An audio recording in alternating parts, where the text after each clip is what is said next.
Early on in the series, I introduced all of you guys to Mr. Mending here, who supplied me with some very helpful mending books for my tools and armor, and some bookshelves for my home enchanting setup. Off camera, I added another villager to my librarian team, to Team Librarian, and this villager gives me protection 4 for all of my armor because I decided that it wouldn't be worth it to try to cycle just random level 1 enchantments for the protection 4s. So I grabbed a villager and I cycled him for a lot longer than I definitely would have liked to, but hey, we got the protection 4 enchantment, so now I can get all the awesome armor that I want. Along those lines, we also have a villager with efficiency 5, I believe it was, in that igloo.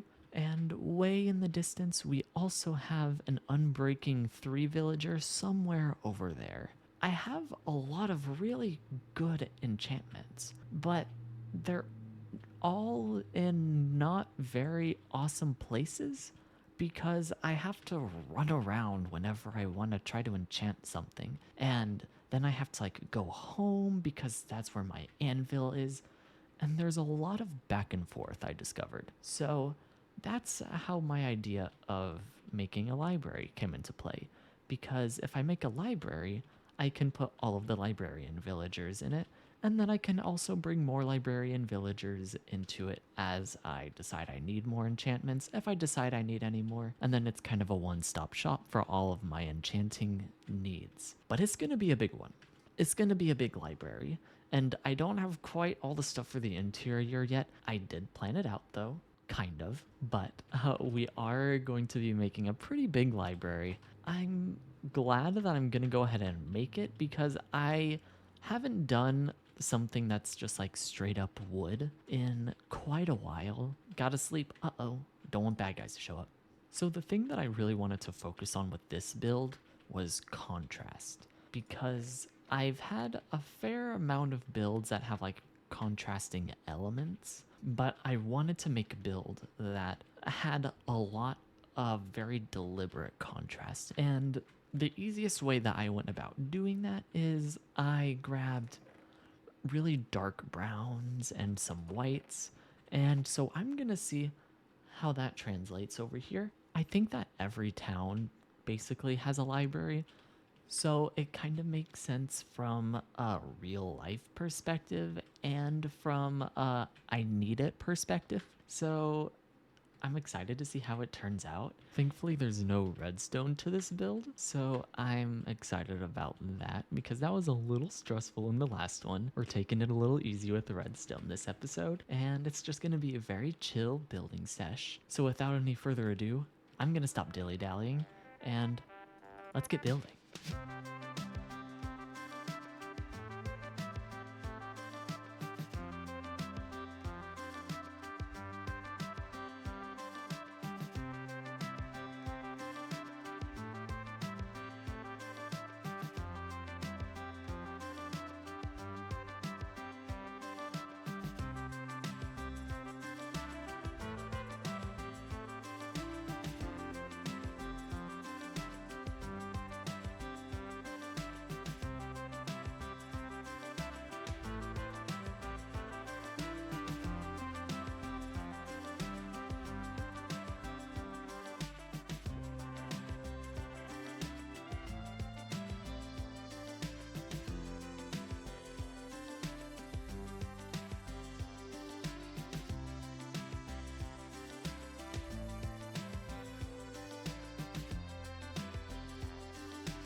And the finishing touch. Ta-da! Wow! It's done. The library is done. That was a very intense build. It was, I think, the biggest build that I've done. It certainly felt like it as I was doing it. Gotta sleep. Now that it's daytime and I don't have to worry about bad guys showing up anymore, I think it would be appropriate to give a quick little rundown of the library, how I came up with everything, the thought processes around the certain blocks, and kind of the overall theme. So the basic theme was I wanted something woody and I wanted to really practice my contrast. And so that's how I wound up with the colors of like this really dark, almost black brown, but like it's just a really dark brown. I also grabbed white because I thought that those two colors were pretty much as close to opposites as I could get without going for like a black, kind of like we did with the Iron Factory. I didn't want the library to be made of like a black stone or a deep slate or anything like that because I didn't think that libraries tended to have a lot of like black bricks or black stone in any way. At least from my research, that's not what it looked like. So I went with something woody, and we don't have a black wood in the game, so I went with the really dark woods, which also worked out pretty well because in our biome we have a lot of spruce, and I also was able to farm a lot of dark wood. So that's kind of how I came up with the color palette. Is that a bunny? Hello, bunny. How are you? Goodbye. I won't hurt you, don't worry. That's how I came up with the colors. And the basic structure, the shapes, were just a conglomeration of some of the pictures that I found in my research for it, rather than try to make something that was completely my own idea, kind of like that. That was pretty original. I wanted to try my hand at using a lot of like real life references and trying to like translate that into Minecraft. And so that's what I did. That was a big focus too. And I think I did that pretty well. Another thing that I was messing a little bit with the build was texturing. I was getting pretty hung up on like the walls and the floors because I was trying really hard to make it interesting and make things like different textures, different colors, but nothing was sticking for me. I wasn't ever like really pleased with how anything was turning out. And that's when I decided like simplicity is kind of key in this situation. So what I did is I wound up making things that like stuck out, like the fences and the lamps right here and the lamps right here to add a little bit of difference. And then on the walls, I also added like the trapdoors to add a kind of a different look to it. And then I also, instead of having stripped, I just have like normal woods on the walls up there. And I just thought that it makes it look a lot cleaner. And I think that a library really benefits from that clean kind of aesthetic. One kind of cool thing that I did with this build is I was messing around with water and I saw that I could waterlog fences, and if I put fences all around the waterlogged fence, then it kind of turns into like a central water feature, and I think that's really cool. That's not actually the only place that I did that. If we come up to kind of the second floor, we can see that I did a similar waterlogging feature with diorite walls and signs. And one thing that I actually really like about this is if we go far away, something really cool happens. If we go really far away, I don't know exactly how far away we have to go. Oh, there they go. The signs go away, and it just turns straight up into water. And I think that looks really, really cool. And while we're all the way this far out, I might as well go ahead and talk a little bit about the roof too, because that's in pretty good view. One thing that I was trying to do with the roof was make it kind of look like books. I feel like I kind of did that like an open book with like the spine is on top and it's open at diagonal and all the pages are kind of going down. I think that looks kind of cool. And if it doesn't look like that, then at least it has a nice kind of wavy pattern to it, which were on a lot of the roofs of the libraries that I looked at as well. And unlike the iron farm, I actually did do an interior this time. I know, what a shocker. It's not a crazy interior, I'll admit, but it's an interior nonetheless. So we've got just a lot of bookshelves, some little sitting areas, more bookshelves, a sitting area, and over here, it's not a huge thing, but whenever I go into libraries, I like to try to find like the little nooks where I can kind of isolate myself and just have a nice little quiet corner. So this little corner is kind of an homage to like a personal preference of mine. And if we go upstairs, we see that the second floor is roughly more of the same. I like this little bit right here. I think that's a nice pop of color in an otherwise very brown area. It doesn't necessarily take away from the rest of the room, but it just adds something so that your eyes don't necessarily get tired of looking at all the same thing. We have some lecterns with some books. There's nothing written in the books. I haven't written anything in them yet. And we also have like a cooperative space right here. Another thing, I know that in the last episode I talked about my struggles with lighting, and I discovered that lecterns actually act similarly to how trapdoors do. You can see that there's a little bit of light that seeps through on the bottom and on the back. That was pretty cool, and I really liked that. We, of course, lathered the place with lanterns, just absolutely loaded it up because I have no shortage of iron. I think that this part looks pretty cool. I like this little window that I have right here so you can see all of the buildings that I've made so far. You can't really see the house, but that's partially just because of my render distance. But like you can see the barn, you can see the 2 farms, and the iron farm. It all looks really cool. I've debated putting an enchanting room in here. I don't really know where I would put it. I messed around a little bit with putting it in here, like in the downstairs area, but it didn't really fit. And I was thinking if I put an enchanting table in here, I want to be able to use it, you know? I want to be able to get like a full-on level 30 enchantment.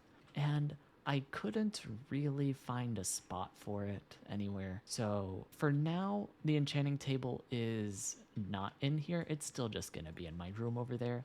Even though it is all just wood, if it was all the same wood, I thought that that would make it kind of just look like one big blob. And in libraries, there's also a fair amount of different textures that go on. So that's why I went ahead and utilized stripped and normal woods of 2 different varieties, because I thought that the textures of the woods would look a little different, or different enough at least, that it wouldn't look like it was the same, so that there would be some differentiation and some interest for you to look at. I still wanted to keep on practicing, trying to not make things straight up rectangles and straight up squares. So I have like 1 or 2 vaguely rectangle or square shapes, but those shapes branch off into very interesting shapes. Like this side of the building right here is a little bit more triangular. It could also be borderline like trapezoid adjacent. If you cut it off right here and you look at just these 4 walls right here, it almost looks like a trapezoid, at least from up top. And one of the things that I thought was interesting about messing with the contrasting colors and the contrasting textures is that it makes your eye automatically pay attention to each separate thing a lot more. Like the white really pops when everything else is brown, and it looks very clearly like this is a second level, which was also something that I had wanted to challenge myself with, because I've never really successfully made a second level before, or a second story. Sure, you could maybe argue that my cabin has a second story, but it's not like a full-on second story. This, I would argue, is a pretty sophisticated, a pretty complete second story, and I think I nailed it. If I ever try to do upside down stairs like this again, I'm really gonna be a little sad. It looks so cool though, but it's so hard to do. Like, doing stairs kind of in the air by it themselves is a little interesting to say the least, but doing them upside down just takes ever, and it's so annoying. And speaking of this little area right here too, I went ahead and added the pale oak trapdoors right here because I thought that adding the pale oak trapdoors would help break up the white and the brown a little bit, so it wasn't quite as awkward. Like if we take out the trapdoors right here and we take a look from a little bit of a distance, that transition looks a little weird having it just be that line. And if we make it just a little bit more three-dimensional with the trapdoors, it helps the transition out a little bit more, I think. What I also wound up doing is I made the edge, this far edge, all white because I wanted it to look like the support beam, kinda. I think it looks pretty good. Hold on, actually. I think that's supposed to be a quartz pillar. Oopsies, I did double check. That is supposed to be a quartz pillar, actually. So I'm just gonna fix up really, really quickly. I'll be back in a second. All right, that looks better. I'm pretty sure that was supposed to be a quartz pillar. I just messed up a little bit. That's okay though, we're all allowed to make mistakes. The spruce trapdoors are up there for a very similar reason. For the pale oak trapdoors, it just helps make that transition a little less abrupt. In my attempts to make things not as blocky, rectangular-y, I took out that corner right here and I just made it a little more jagged, and I think that helps it not look as rectangular. One other kind of interesting factoid about this spot up here, if we come all the way up here, we can see that this right here is actually a cartographer's table. I learned, I think it was when I was making the cabin, that cartographer tables have a really interesting texture that look very similar to the spruce wood, but you can't change them by their direction, right? Normally with these blocks, depending on how you stand, they'll orient themselves differently. But cartographer tables don't change depending on where you're looking and when you place it down. So it has very limited uses. And I discovered that kind of the hard way with the cabin. I was able to utilize that trick a little bit here, and I like that. It helps very, very subtly give a different texture to help it not just look like one blob and one kind of same texture. And that's also why with the woods, I have some of them going straight up and down and some of the woods going left to right, because that slight differentiation, I feel like, helps it all not kind of blend together and helps it give it a little bit more character. Welcome to the creative world. So what I'm gonna do really quickly is just elaborate a little bit more on what I was struggling with the coloring and the texturing with the library. I was trying to get a little too fancy with the library. I was trying to do too many things at once. And when you do too many things at once, especially with color and texture, it can look more chaotic than good. So for example, I was messing around a lot with like mangrove wood on the sides of the walls right here. If we, just to add some right here, not being too specific about where it goes, just for demonstration purposes, if we go far back, that looks really weird, in my opinion. And the reason it looks weird is because there's already a fair amount of different textures going on, and because we have a fair amount of different blocks, right? It only really looks okay if you get really, really far away. Like if you get really, really far away, don't pay attention to that, by the way. That may come in the future. It may not. I don't know. If we go really, really far away, the mangrove looks okay. But the closer you get, I think the worse that it looks. And because I'm going to be coming at this from pretty close most of the time, I didn't really want the mangrove here because I didn't think that it looked really good up close, and my eyes, they just weren't really vibing with the mangrove there. And the other thing that I had thought of was like, ooh, what if I put mangrove like in the floor? Wouldn't that look kind of cool? And it looks okay, I think, similar to how it looks like okay on the walls, but there's already a lot of different textures and colors going on in here, lots of different shades of brown going on the inside. So it added just one too many things, I think, and the texture is just a little too different. The mangrove wood is more similar to the stripped wood than it is to a plank, but even comparing it to the stripped wood, it doesn't look quite exactly the same. There's just a little bit of textural difference that is just different enough to me that they don't really go well together or as well together up close. And they're really different in terms of texture from the floor, which would be good if I was going for something like that, but I'm not right now. And I also thought, ooh, what if I put stripped spruce in the floor? Would that look kind of cool? But it doesn't look as cool as I wanted it to. It looks a little too green, honestly. I think it might have worked if it wasn't quite as green on the sides. And I also didn't want to put stripped dark oak on the floors because it's my main wall, and I didn't really want to use the same thing that I used for the walls on the floors. And that's the basic rundown of the library. I am pretty pleased with how it turned out overall. And now that that's kind of taken care of, what I think I want to do is I want to bring librarians in here because no library is complete without librarians. And thankfully, because I have all this iron over here now, I don't have to use a boat to get them over here because boating them over here would take quite a while. So I'm gonna make some rails and we're gonna transport some villagers. I'll admit, it's been a minute since I've messed with minecarts and stuff, so I'm gonna hope that I did this correctly. If I didn't, it's okay. But I really hope that Mr.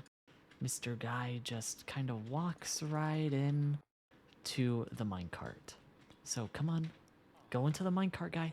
Come on, you can do it. You can do it. Go into the minecart. Go on. Yeah, you're allowed. You're allowed. Hop in. There we go. Go! There he goes. Mr. Mending. Off to the library. I'll see you there, guy.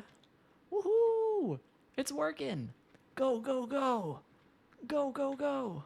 Look at him. Speedy fast. There he goes.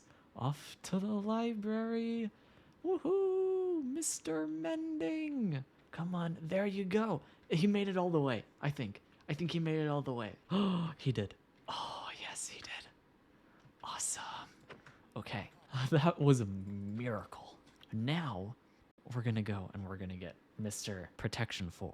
Let's see if I can get in here. All right. We're in, we're in, we're in. Let's put that down. And we'll put a slab there really quickly. Mr. Protection 4. I require you to get in my minecart, please. The library needs you, Mr. Librarian. Let's go. Mr. Librarian, come on. Let's go. I really need you to come on into the minecart. Go. There you go. Awesome. Go. Here we go. Let's go. No, wrong way. Ow. Heck. Oh, man. Okay, I'm going to go around. I can do this. Here we go. And go through. There we go. There he goes. Go, go. Woohoo! It looks really cool in the distance. I like it a lot. I believe he should be in here. Yahoo! He is. All right. Give me the minecart back, please. Awesome. And you guys should be happy as ever. 2 librarians ready to go. I'm gonna get rid of that and we'll put you here. We'll put you here. And then there we go. The librarians are here. Off camera, I'll bring the other guys over here. But because they're in igloos, I don't really want to mess with that right now. I feel like that'd be a lot of work. I like having the librarians here because now I won't have to run all the way over to the village whenever I need one of my fun enchantments, one of my awesome ones. Early on in my brainstorming process for this build, I was struggling a lot with trying to make it really unique. But I kind of took a pause from that because I was getting a little frustrated with myself and the build wasn't coming together. I couldn't figure out why. until I eventually just decided that I should go back to kind of what worked. Why did your other builds work? And I was specifically looking at the iron farm. And the iron farm, I didn't do a lot of crazy texturing in here. There's some little details on the stairs, but I didn't try to do anything super crazy. So that's when I started taming myself a little bit. And I took out a lot of the really out there details and I went with more of a solid palette with just like accents and alternating directions in the woods. And I think that overall wound up with a much better finished product than it would have if I tried to brute force my way through making things really crazy and trying to find some interesting like color palettes. I really like this window a lot. I like how curvy it is. I've never done a curved window before, in this series at least. This is almost a straight up cone. We have like glass blocks right here and glass panes, and the way those interact around here is actually really cool because of how they connect and everything. And I like all the big pops of color that all serve a very distinct purpose. I also really liked that window thing that I did with the stairs and the walls. So I kind of tried to emulate that, but I took a bit of a twist on it by not making them walls. I just made them straight up stairs. It gives a similar effect, but it's a little different. And I really like this like elevated platform that I have right here to bring it up to the second floor. I think that's really cool, and I think that really helps from the outside tell everyone that like, hey, this is a second floor. This isn't all just one big one floor building. There is a second floor here, and this is the second floor. And with all that said and done, I think that's gonna do it for this episode. I'm pretty pleased with how everything turned out. The library, I think, looks really cool, and I'm excited to do all sorts of reading and stuff in here and chanting and all that. The world is really starting to come together. Thank you guys for watching. I hope that you enjoyed the episode, and I hope that you will continue to make it a good time and have a good time. Catch you in the next one.